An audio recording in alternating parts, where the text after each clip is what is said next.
basketball. Ipakita mo yung usay mo sa hardcourt.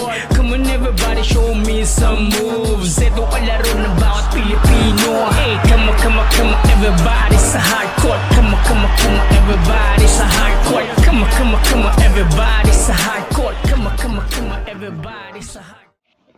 Yo, what up? Ito pumuli yung lingkod, Galbong Burdado, ang reactionist na guwapo. Yo, ngayon meron tayong content. Nagmula ang content na to kay Tattoo Sport PH yun.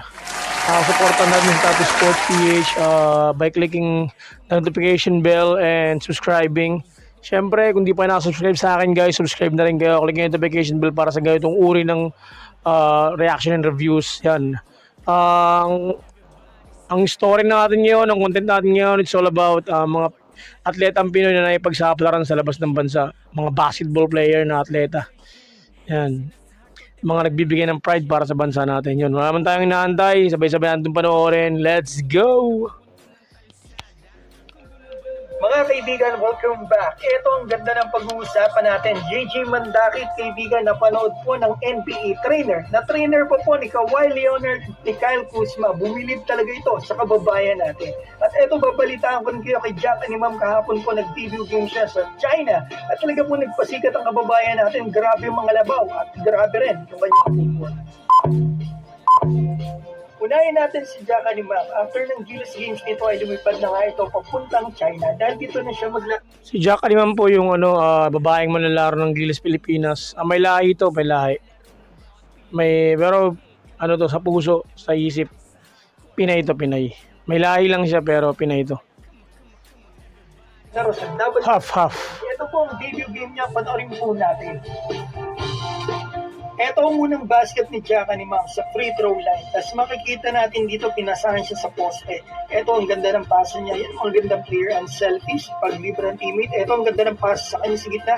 Ito ang footwork, mga kaibigan. Ang ganda ng footwork ni Jack and Imam. Ito, sinagasan niya yung Chinese. Talsik yung isa. Ito pang pangalawa. Bagsak din.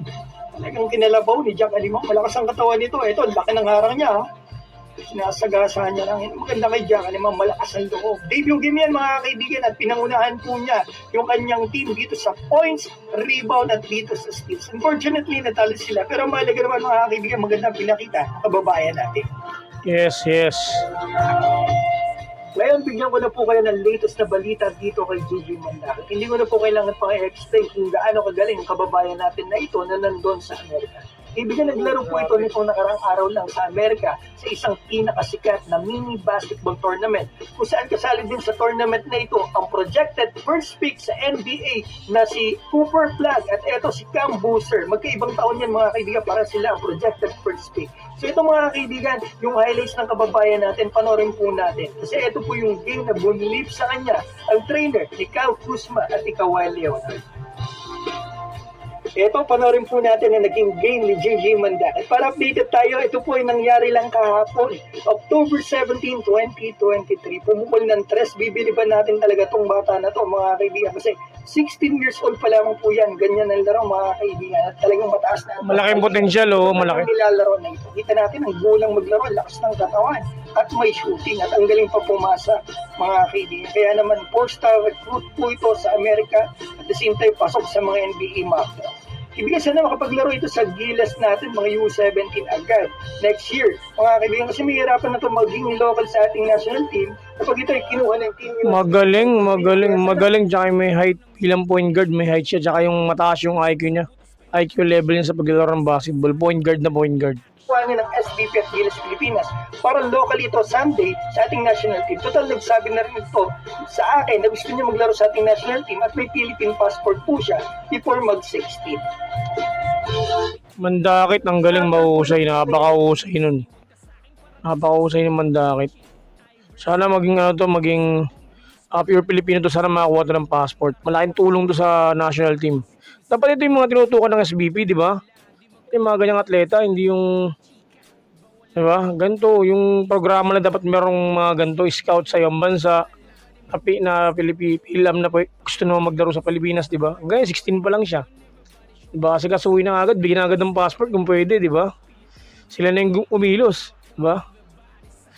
Kasi sayang ganito, kung hindi siya makakuha ng passport, hindi na rin siya makapaglaro sa yan. National team someday, diba?